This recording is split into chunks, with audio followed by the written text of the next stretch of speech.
सद्गुरु संत शिवनाथ सद्गुरु नारायण महाराज तारकेश्वर भगवान हिंदीनाथ महाराज संत वामन भाऊ महाराज संत भगवान बाबा छत्रपती शिवाजी महाराज धर्मवीर संभाजी महाराज भैरवनाथ महाराज जोग महाराज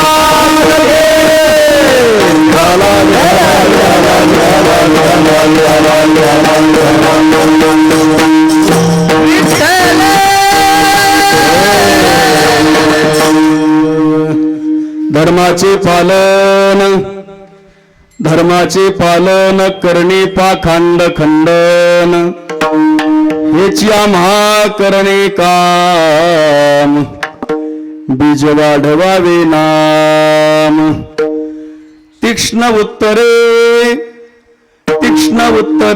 हाती घेऊनी बाण फिरे हेची आम्हा करणे काम बीज वाढवावे नाम नाही भिडभाड तुका मने साना थोर हेची आम्हा करणे काम बीज वाढवावे नाम पांडुरंगा करू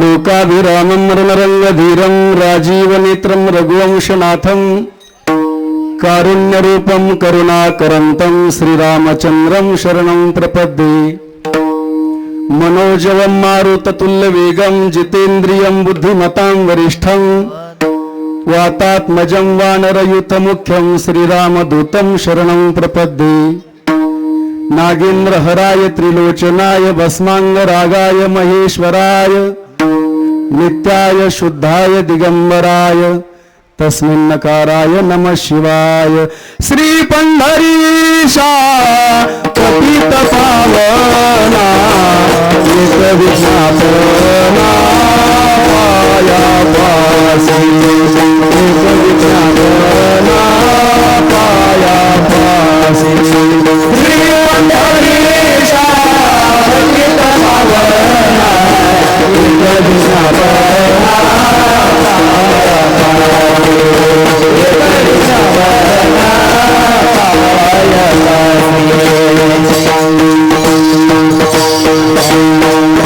श्री पंढरीशा पतित पावना एक विज्ञापना पायापासी अनाथ जीवाचा तुकाज कैवारी आयसी चराचरी ब्रिदावळी विठाला विठाला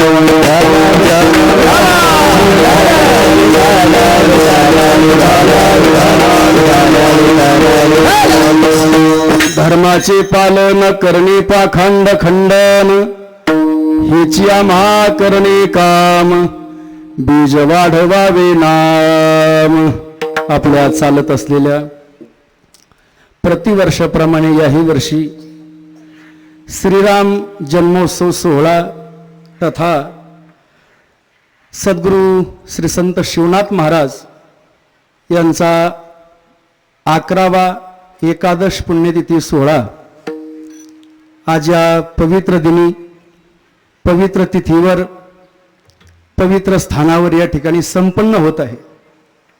तो संपन्न होत असताना आज रामही जन्म साजरा करायचा आहे आणि सद्गुरू शिवनाथ महाराजांचा पुण्यतिथी सोहळा साजरा करायचा आहे. आज दोन गोष्टी फार महत्वाच्या आहेत.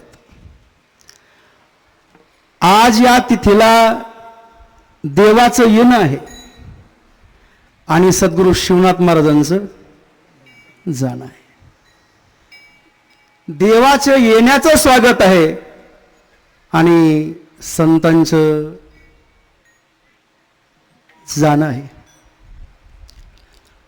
जरी देव अवतार कार्य घेऊन आले असले तरी सुद्धा देवाचंच कार्य करून ते कार्य पूर्ण झाल्यानंतर संतांना सुद्धा जावं लागतं. या दोन गोष्टी फार महत्वाच्या आहेत. देवाचं येणं आणि संतांचं जाणं. विठाला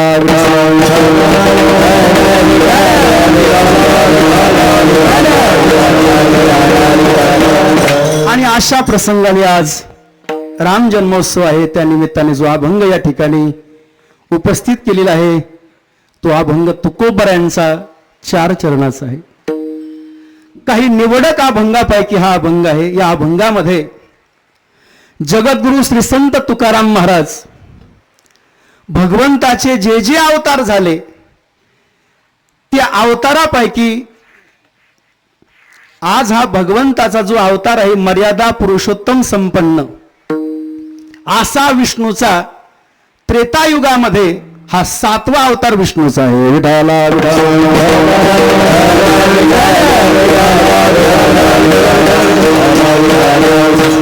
आणि भगवंताचं जे प्राकट्य आहे हा जन्म अयोध्येमध्ये झालेला आहे.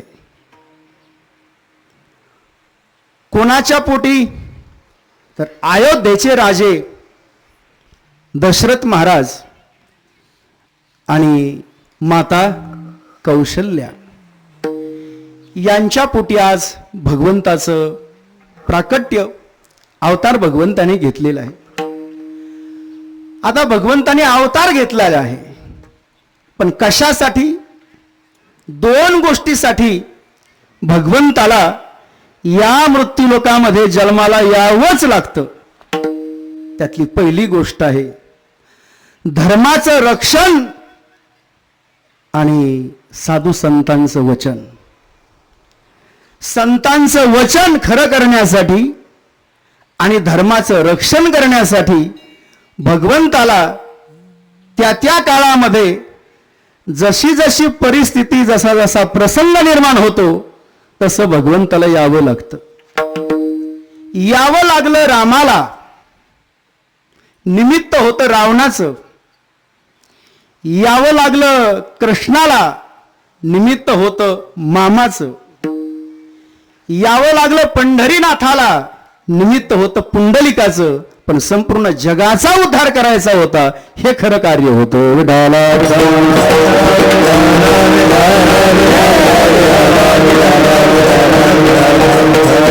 तुकोबरा म्हणतात भगवंत या मृत्यूलोकामध्ये या विश्वामध्ये आल्यानंतर कृष्णाने जो धर्म पालन केला यस्मिन यथा तस्मिन तथा हा कृष्णाचा धर्म आहे. पण श्रीरामाचा धर्म काय आहे तर श्रीरामाचा सुद्धा धर्म आहे. काय धर्म आहे? गायीची सेवा झाली पाहिजे. गोरक्षण झालं पाहिजे. ब्राह्मणाचे होम विजले नाही पाहिजेत. साधूंचा छळण झालं नाही पाहिजे आणि धर्म नष्ट नाही झाला पाहिजे. यासाठी भगवान मर्यादा पुरुषोत्तम संपन्न भगवंताला या मृत्यूलोकामध्ये अवतार घ्यावा लागला. विचारलं महाराज अवताराला आल्यानंतर तुमचं प्रमुख कार्य काय असणार? त्याचं वर्णन अभंगाच्या पहिल्या चरणात आहे. धर्माचाही धर्म आहे. जसा धर्मराजा आहे तसा एक धर्म आहे. काय धर्म आहे? येताना जे सत्य घेऊन आलोत त्या सत्याचा निवाडा करायचा.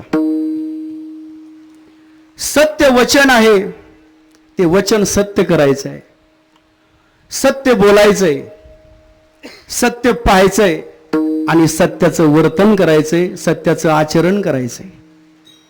हे करण्यासाठी कोणाचा तरी या मृत्यूलोकामध्ये आदर्श असला पाहिजे. आदर्शाशिवाय कुठलीच गोष्ट या मृत्यूलोकामध्ये घडत नाही. एखादा चांगला कुस्तीपट्टू असेल, हिंद केसरी असेल, त्याच्या समोर सुद्धा एखाद्या चांगल्या हिंद केसरीचा काय असतो? आदर्श असतो. चोरी कशी करावी याचा सुद्धा एक आदर्श असतो. कुठलंही कार्य असेल करण्याचा त्याचा एक आदर्श असतो. तसं या मृत्यूलोकामध्ये आदर्श काय आहे तर भगवंताचा आदर्श आहे. कसा आदर्श आहे? एक बाणी, एक वचनी आणि एक पत्नी. विडाला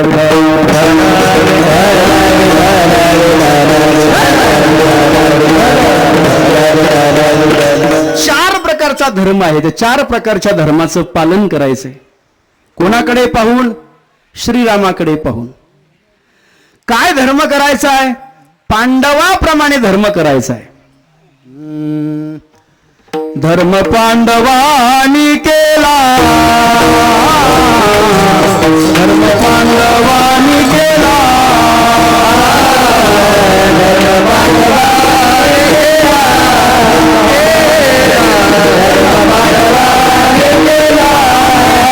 रामलीला आणि धर्म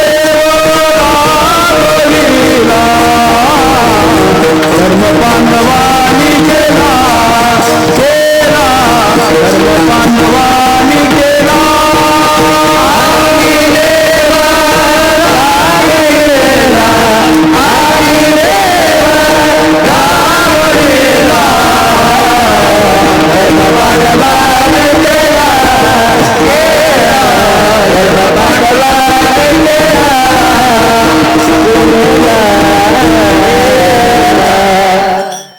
धर्म पांडवानी केला. असा धर्म तीन प्रकारचा पांडवाने केला. पांडवाच्या भक्तीचा धर्म, पांडवाच्या ज्ञानाचा धर्म आणि पांडवाने भगवंताला साठवल्याचा वैराग्याचा धर्म. भगवंताला हृदयामध्ये साठवणं हा सुद्धा धर्मच आहे, त्याला वैराग्य म्हणतात. या तीनही प्रकारचा धर्म पांडवाने केला. त्याचा परिणाम, त्याचं फल काय प्राप्त झालं? अंगी देव राबविला, अंगी देव राबविला द्वारकेचा राणा. द्वारका सोडून, द्वारकाधीश भगवंताला ते आसन, ती गादी सोडून शेवटी कुठं यावं लागलं? पांडवाच्या घरी यावं लागलं. अंगी देव राबविला हा धर्म आहे. पण कोणाकडे पाहून हा करायचा तर श्रीरामाकडे पाहून हा धर्म करायचा. दुसरा धर्म आहे अर्थधर्म. अर्थधर्म तीन प्रकारचा आहे. कायिक अर्थधर्म, वाचिक अर्थधर्म आणि मानसिक अर्थधर्म. कायिक अर्थधर्म कशाला म्हणावं? या शरीराला जेवढा जेवढा भोग लागतो, म्हणजे तो खाण्याचा असेल, 5 प्रकारचा भोग आहे या शरीराला. या शरीराला अन्न लागतं, कारण या शरीरामध्ये अन्नमय कोश आहे. या शरीराला एक इज्जत आहे, या शरीराला एक लज्जा आहे. म्हणून त्या लज्जेला, त्या इज्जतीचं रक्षण करण्यासाठी, संरक्षण करण्यासाठी या शरीराला एक वस्त्र लागतं.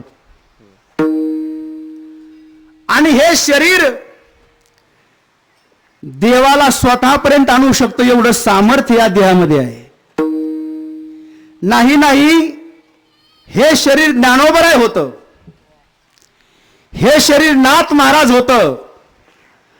आणि 9 ज्योतिर्लिंग विश्वनाथाला 36 वर्ष श्रीखंडा या नावाने पाणी भरायला लावतं. एवढं ह्या शरीराचं महात्म्य आहे. म्हणून या शरीराला निवारा लागतो. अलीकडच्या काळामध्ये या शरीराच्या 2 गरजा वाढल्या. 2 गरजा कशामुळे वाढल्या? 3 गोष्टी न स्वीकारता या देहामध्ये आल्या. त्याचा स्वीकार केला नाही तरी या देहामध्ये आल्या. आणि आता या देहातून त्या बाहेर जायला तयार नाही. त्यातली पहिली गोष्ट आहे हिंसाचार. मन पाप जर करत असेल तर त्याचं कारण आहे मनाजवळ हिंसा आहे, मनाजवळ अहिंसा नाही. पुण्य करण्यापेक्षा पापच करावं वाटतं. त्याचं कारण आहे मन हिंसेजवळ आहे आणि हिंसा मनाजवळ आहे. म्हणून तीन गोष्टी या देहामध्ये आल्या: हिंसाचार, व्याभिचार आणि भ्रष्टाचार. या तीन गोष्टी या देहामध्ये आल्यामुळे तीन गोष्टी देहामध्ये होत्या त्या संपुष्टात आल्या.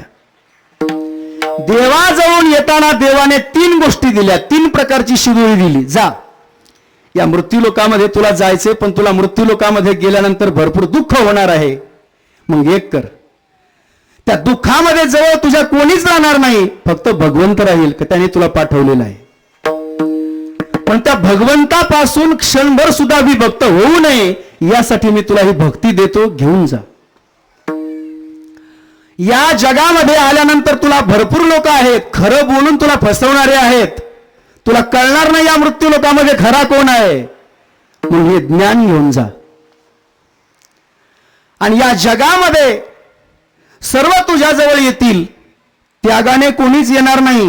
भोगाने तुझ्याजवळ राहतील, भोगाने तुझ्यावर प्रेम करतील, आणि भोग संपला तर तुला कोणीच या जगामध्ये उरणार नाही.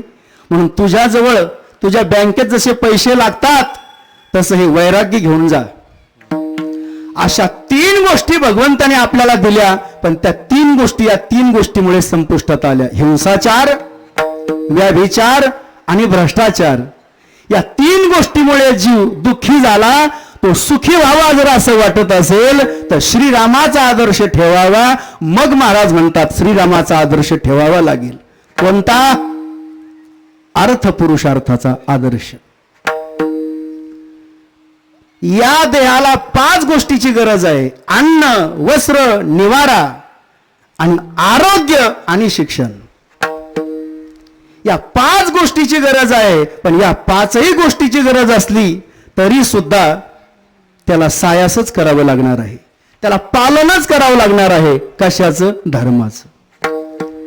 या शरीराला लागणारा जो भोग आहे तो आपल्या कायिक कर्मातून निर्माण झाला पाहिजे, म्हणजे घामाचंच निर्माण झालं पाहिजे. असे या शरीराला जेवढी जेवढी गरज लागेल कायिक म्हणून तेवढं तेवढं घामानेच निर्माण झालं पाहिजे. वाचिक. आता वाचिक कर्मामध्ये तीन प्रकार येतात. वाचिक कर्मामध्ये पहिल्यांदा येतो तो ब्राह्मण. संपूर्ण मंत्र हे ब्राह्मणाच्या वाचेत आहेत. किती आहेत महाराज? या मृत्यूलोकामध्ये झाडाला जरी आग लावायची असेल तरी ती मंत्रामध्ये आहे. पूर्व मंत्राने होम प्रज्वलित व्हायचे, एवढी मंत्रामध्ये शक्ती आहे. मंत्र चळे थोडा तरी धडची होय वेडा. एकीकडे मंत्राने होम पेटतो आणि दुसरीकडे तो मंत्र चुकला की माणसं वेडी होतात.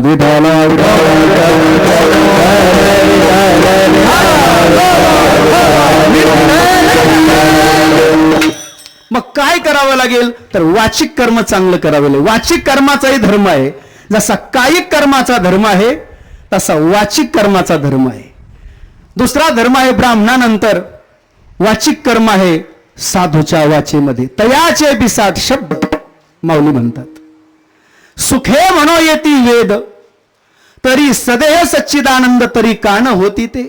किंवा तुकोबऱ्यांना विचारलं, ज्ञानोबऱ्यांनी उभी सांगितली. भगवत भक्ताने जर भगवंताला प्राप्त केल्यानंतर जर तप केलं तर त्या तपाचं सामर्थ्य काय? तो बोलतो तोच होणार. सद्गुरू वामनभाऊ महाराज जे बोलायचे तेच व्हायचं.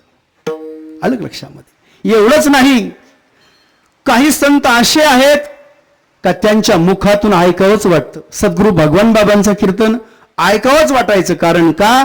ते कीर्तन नव्हतं तर ते जगाचं वर्तन होतं. आली मुखा वाटे अमृत वचनी. त्यांच्या मुखातून अमृत वचन यायचं. असं मुखातून अमृत वचन येण्यासाठी वाचिक कर्मच करावं लागतं. तिसरा धर्म आहे मानसिक धर्म. लक्षात ठेवा. आता मानसिक धर्म हा जगामध्ये कोणाकडे पाहावा तर दोघाकडे हा धर्म पाहावा. रावणालाही सीतेबद्दल मनामध्ये चिंतन होतं. रावणाच्या मनामध्ये सीतेचं चिंतन होतं, पण ते चिंतन वासनेचं होतं, उपासनेचं नव्हतं. रामाच्या मनामध्येही चिंतन होतं वनवासामध्ये असताना, कोणाचं? सीतेचं. रामाच्या मनामध्ये चिंतन होतं, पण ते वासनेचं नाही, उपासनेचं. तसं आपल्या मनामध्ये चिंतन आहे, ते फक्त आपलं चिंतन फक्त आपल्यापुरतं चिंतन असतं.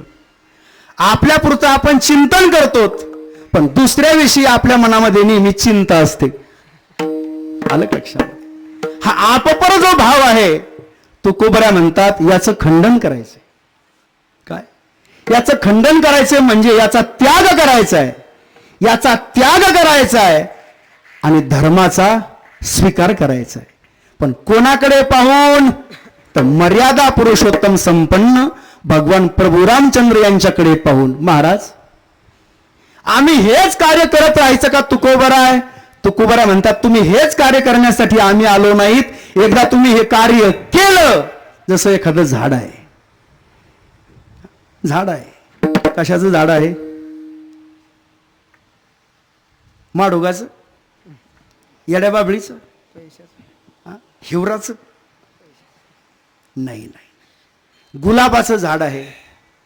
गुलाबाचं झाड लावल्यानंतर झाड तर गुलाबाचं आहे, पण त्याला लावताना गुलाब नाही.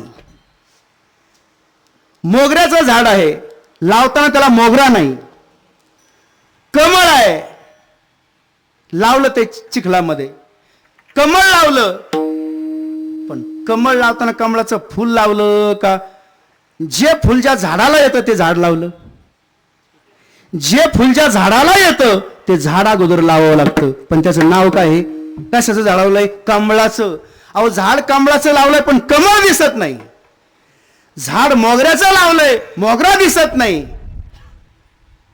मग महाराज, मोगरा आहे, गुलाब आहे, चाफा आहे, पण हे येण्यासाठी आपल्याला काय करावं लागेल? धर्म पाळावा लागेल. काय धर्म करावा लागेल? जे झाड लावलंय त्या झाडाला ते फूल येण्यासाठी त्याचं पालन पोषण करावं लागेल. तसं महाराज, या मृत्यूलोकामध्ये भगवान प्रभू रामचंद्राने अवतार केला, अवतार धारण केला, पण तुकोबरा सांगतात खरा धर्म कोणता आहे? तर या मृत्यूलोकामध्ये जे जे भगवत भक्त आहेत, काही भगवंताजवळ राहतात तर काही जवळ भगवंत राहतो.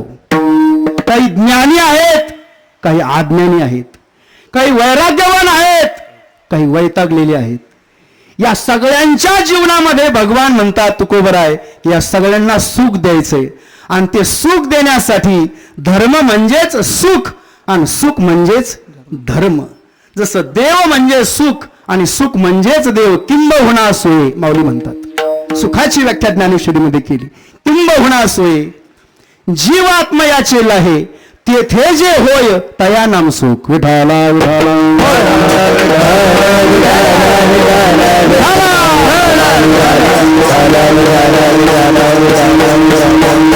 भगवान तुकोबराने विचारलं, जसं मर्यादा पुरुषोत्तम संपन्न भगवंत या मृत्यूलोकामध्ये अवतार धारण केल्यानंतर जसे राम भक्त होते, सुखी झाले. महाराज, राम भक्त सुखी झाले. आमच्याही जीवनामध्ये जसे राम भक्त सुखी झाले, जसे भगवंत आल्यामुळे गोपाळ सुखी झाले आणि भगवान पंढरीनाथ विटेवर आल्यानंतर वारकरी सुखी झाले, तसं आमच्याही जीवनामध्ये आम्हाला तसं सुखी व्हायचंय. पण त्यासाठी काय करावं लागेल ते आम्हाला सांगा, किंवा ते काम आमच्याकडून होणार नाही, ते काम तुमच्याकडूनच होणार आहे. कृपया ते काम तुम्ही आमच्याकडून करून घ्या.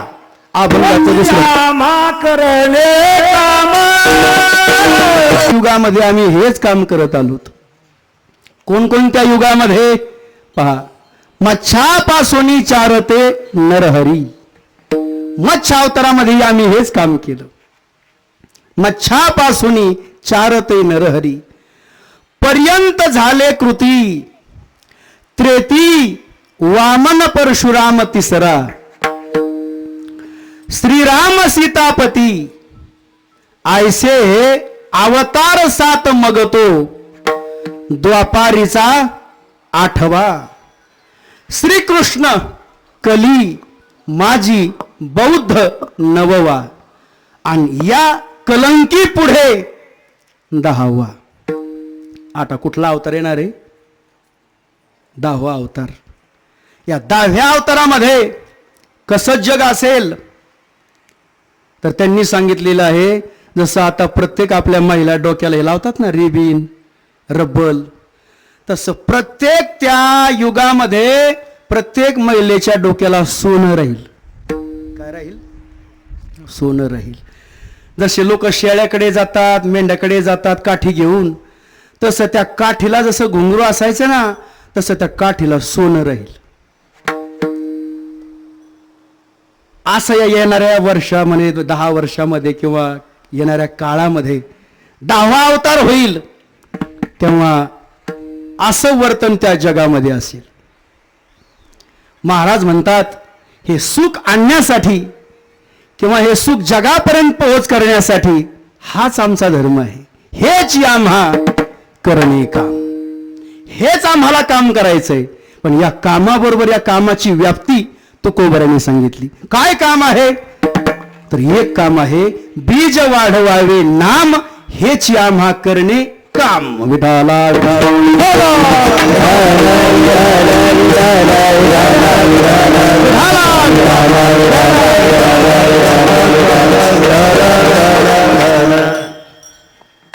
आणखी काय काम करायचंय महाराजांनी सांगितलं. हे काम झालं.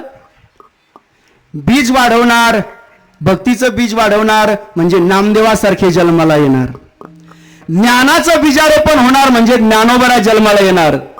वैराग्याचं बीज म्हणजे तुकोबरा जन्माला येणार. पण महाराज ज्ञानोबरा जन्माला आले, ज्ञानाचं बीज जगापर्यंत घेऊन आले, पण ज्ञानोबरांना सुद्धा त्रास झाला ना? झाला. शांतीचं बीज म्हणजे नाथ महाराज, त्यांना सुद्धा त्रास नाही झाला का? झाला. वैराग्याचं बीज तुकोबर आहे, त्यांना त्रास नाही झाला का? झाला. मग सर्वांना त्रास झाला. तुमचं काम आहे देवा, तुमचं काम करण्यासाठी तुम्हाला कामाला ठेवलेले तुम्ही हे संत आहेत. ज्ञानाचं काम करणारे ज्ञानोबराय आहेत, तुम्ही त्यांना कामाला ठेवलंय. वैराग्याचं काम करण्यासाठी तुकोबराला तुम्ही कामाला ठेवलंय. शांतीचं काम करण्यासाठी तुम्ही नाथ महाराजांना कामाला ठेवलंय. पण कामाला ठेवताना यांना जर अडचण आली तर तुम्ही काय करणार? तयार झाले महाराज ज्ञानोबरायांचे आई वडील. आम्ही मेल्यानंतर जर आमच्या मुलाला जर जातीमध्ये घेत असाल ना, काही हरकत नाही. कोणाला वाटतं आपल्या मुलाचं वाटोळं व्हावं? तुम्हाला वाटतं का? नाही नाही. तुम्हाला वाटतं का आपला मुलगा अभ्यास करतोय, तो कुठल्या भरतीला गेला का मोकळ्या मनाने नापास व्हावा, असं वाटतं का तुम्हाला? नाही नाही. कुठल्याच आईला वाटत नाही, कुठल्याच वडिलाला वाटत नाही, कोणालाच वाटत नाही. आपला मुलगा भरतीला गेला ना, दररोज आईकडं शेतामध्ये असताना आज मुलगा भरतीला गेलाय, सारखी त्याच्या फोनची वाट पाहती. झाली का भरती? झालं का ग्राउंड? अभ्यास करतोय मुलगा. टीव्ही जरी पाहिजे एखादा मुलगा IAS झालाय, असं कानावर जरी आलं तर तिच्या मनामध्ये असं वाटतं, हा जसा चेहरा आहे ना, तसा माझ्या मुलाचा चेहरा कधी मला असा दिसेल. आहे का नाही? बालकाचे चाली माता जाणून पाऊल घाली. कुठल्याही आई वडिलाला वाटतं की मुलगा मोठा व्हावा. प्रत्येक आई वडिलांची अशीच इच्छा असते. तसं महाराज, जसं आई वडिलाला वाटतं मुलगा मोठा झाला पाहिजे, तसं देवालाही वाटतं माझा संत मोठा झाला पाहिजे.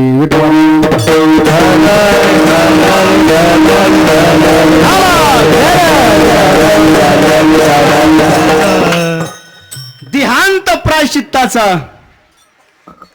तो ताम्रपट हातामध्ये दिला आणि हातामध्ये दिल्यानंतर ज्ञानोबराय, निवृत्तीनाथ, सोपानदेव, मुक्ताबाई, जो आतला नाथ मंदिर आहे त्या आतल्या नाथ मंदिरासमोर एक कुच्चरवट आहे.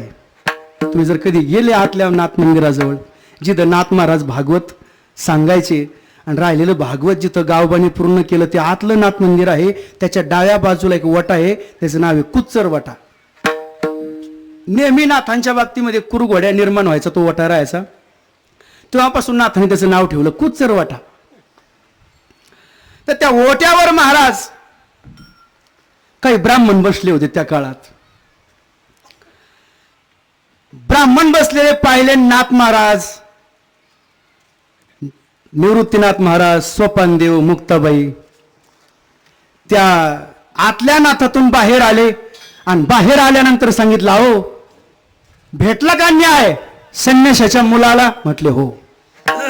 काय न्याय भेटला? ही मुलं ज्यांच्या पोटी जन्माला आलेली आहेत त्यांनी देहांत प्रायश्चित घ्यायचं. म्हणे असा न्याय दिला का?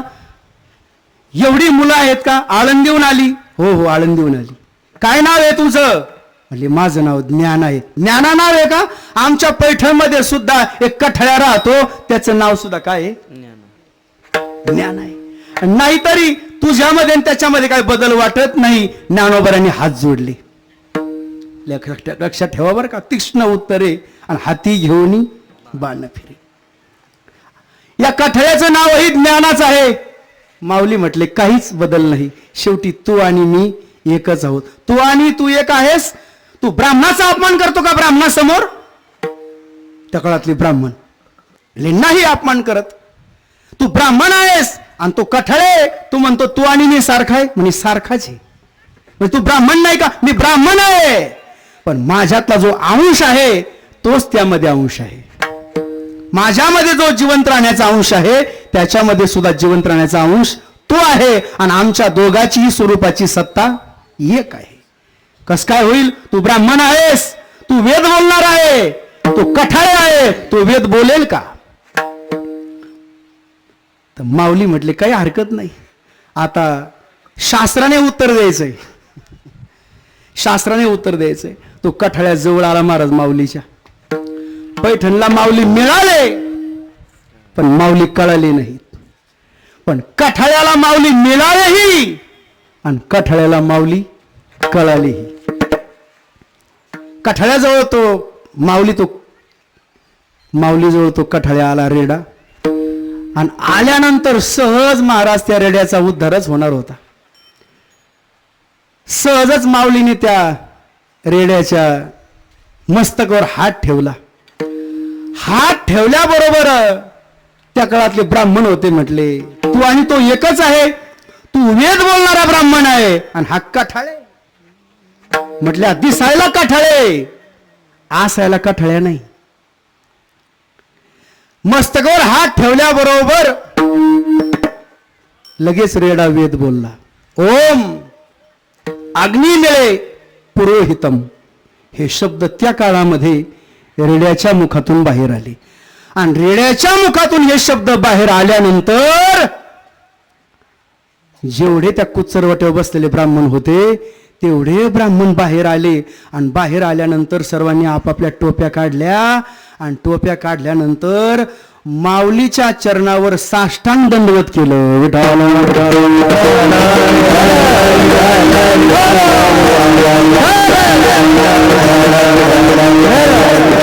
याला म्हणतात तीक्ष्ण उत्तर. आता पुढे शब्द आहे, हाती घेऊन बाण फिरे. सगळ्यात महत्वाची घटना आहे. जगद्गुरु तुकोबराय देहू गावामध्ये राहत होते. तुकोबरायांचं ऐश्वर्य, तुकोबरायांचं वैराग्य, सामर्थ्य त्या काळातल्या काही लोकांना, स्वकीयांना ते पचलं नाही. न पचल्यामुळे एक दिवस त्या देहूकरांनी असा निर्णय घेतला की तुकोबराम महाराजांना कोणी अन्न द्यायचं नाही, पाणी द्यायचं नाही, गावात राहू द्यायचं नाही. मग काय करायचं? म्हटले जरी आपण तुकोबरांना त्रास दिला तरी तुकोबराची कीर्ती वाढणारच आहे. म्हणले कशामुळे? गाथा लिहिल्यामुळे. ही कीर्ती वाढली नाही पाहिजे म्हणले. मग काय करायचं? म्हटले तुकोबराने जो गाथा लिहिलाय ना, त्रास आपण दिलाय तरी कीर्ती कमी होत नाही. म्हणले कीर्ती कमी झाली पाहिजे आणि अपकीर्ती वाढली पाहिजे. म्हणले मग आता अपकीर्ती वाढण्यासाठी काय करावं लागेल? म्हणजे तुकोबराने तो गाथा घेऊन या इकडं. ती गाथा घेऊन आले तुकोबराय. गाथा घेऊन आले. म्हटले ते गाथ्याचं गठोडं बांधा. गठोडं बांधायला लावलं. गठोडं बांधायला लावलं आणि सांगितलं डोक्यावर घ्या. पाहना, डोक्यावर घ्यायला लावलं. चला म्हणले आम्ही चालतो, आमच्या पाठीमागे चालायचं. इंद्रायणीच्या डोहापर्यंत घेऊन आले. आणि त्या इंद्रायणीच्या डोहापर्यंत घेऊन आल्यानंतर तुकाराम महाराजांच्या उजव्या बाजूला काही देवचे लोक आणि डाव्या बाजूला काही लोक. चला आम्ही जिथपर्यंत चालतो तिथपर्यंत चालायचं. तुकोबराच्या गळ्या इतके सगळे लोक गळ्यात केल्या पाण्यामध्ये घेऊन गेले. हो, गळ्यात केल्या पाण्यामध्ये घेऊन गेले. आणि गळ्यात केल्या पाण्यामध्ये घेऊन गेल्यानंतर तुकोबराच्या डोक्यावर जो गाथा होता सगळ्या लोकांनी असं पाठीमागून हात लावला आणि दिला ढकलून पुढं. काय गाथा माथ्यातच नव्हते, धोरणावच नव्हते. ढकलून गेल्यानंतर म्हटले चला पुढे पाहू नका. तुकोबरायांच्या सगळ्या लोकांनी हाताला धरलं आणि पाण्यातून वडीत वडीत बाहेर आणलं. ओढून आणल्यानंतर महाराज म्हणले झालं आपलं काम, जे करायचं होतं ते काम आपलं झालं. म्हणले चला. सगळे लोक आपापल्या घरी गेले. पण तुकोबराय मात्र तिथंच राहिले. कुठं? त्या डोहापर्यंत. आणि पंढरीनाथाला हात जोडले. श्री अनंता मधुसूदना पद्मनाभा नारायणा जगद व्यापका जनार्दना आनंद घना अविनाशा. अरे तू अविनाशी आहेस आणि हे जग विनाशी आहे. आज या विनाशी जगाचा विजय होतोय, तू काय करतोस? 13 दिवस मी या ठिकाणी उठणार नाही, मेलो तरी चालेल पण इथंच राहणार. तू जर या जगामध्ये असशील ना तर पुन्हा माझा गाथा माझ्या जवळ येईल. आणि जर या जगामध्ये जर तू नसशील तर या जगामध्ये सुद्धा मला राहायचं नाही. असं म्हटल्यानंतर महाराज 13 दिवस झाले पंढरपूरला राही. रखुमाबाई, सत्यभामा सगळे लोक वाळवंटापासून महाद्वारापर्यंत देवाची दररोज काकडा पूजा करायचे. पण देवाचा चेहरा सुकलेलाच. फक्त देव पांडुरंग भगवान परमात्मा रूपाने फक्त विटेवर होते पण स्वरूपाने मात्र त्या गाथ्यामध्ये येऊन बसले होते. 13 दिवस झाले. 13 दिवस झाल्यानंतर एके एका जसे तुकोबराचे पाऊल पडत होते तसे एके एका पाऊलाला तो गाथा तुकोबराकडे येत होता. आज एक दिवस झाला का एक पाऊल अलीकडे, एक पाऊल अलीकडे. 13वा दिवस उगला आणि तुकोबरांचा गाथा जळी दगडा सहित वह्या आणि तारी आल्या जैशा लाह्या. जशा लाह्या तरतात ज्वारी तरत नाही. लाह्या जशा तरतात तसा तो गाथा तरला आणि शेवटी तुकोबरांनी तो गाथा जवळ आला. महाराज मग तुकोबराजवळ तो गाथा आल्यानंतर सगळ्या देहूकरांनी तुकोबरांची मिरवणूक काढली. ज्ञानोबराची सुद्धा मिरवणूक काढली हत्तीवर. तीक्ष्ण उत्तरे हाती घेऊन बाण फिरे. जवळपास आता वेळ झालेला आहे तर आता 2 कामं आपल्याला करायचेत. रामजन्म आणि सद्गुरू शिवनाथ महाराजांचा पुण्यतिथी महोत्सव. एकदा सर्वांनी विठोबा रखमाईच्या अगोदर आपल्याला रामजन्म करायचा आहे आणि विठोबा रखमाईच्या नंतर शिवनाथ महाराजांचा पुण्यतिथी सोहळा साजरा करायचा आहे. जे जे फुलं आलेत ना आपल्या हातामध्ये त्यातले निम्मे विठोबा रखमाईच्या अगोदर टाकायचे आणि थोडे फुलं विठोबा रखमाईच्या नंतर टाकायचे. विठाला विठाला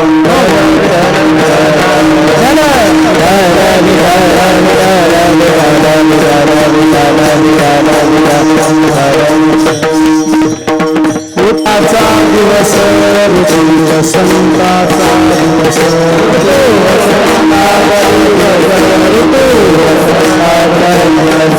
शुक्ल पक्ष हे नवमी शुक्ल पक्ष हे नवमी शुक्ल पक्ष हे नवमी शुक्ल पक्ष हे नवमी उभे सुरवरती उभे सुरवरती उभे सुरवरती नाही कौशल्य से भानु नाही कौशल्य से नाही कौशल्य से भानु नाही कौशल्य से वरदियाले नारायण वरदियाले नारायण वरदियाले नारायण वरदियाले नारायण आयोनि संभव आयोनि संभव आयोनि संभव आयोनि संभव प्रगतला राघव प्रगतला राघव प्रगतला राघव नामा म्हणे डोला नामा म्हणे डोला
उजव्या मांडीजवळ ठेवा आणि सर्वांनी एकदा वर हात करा बरं.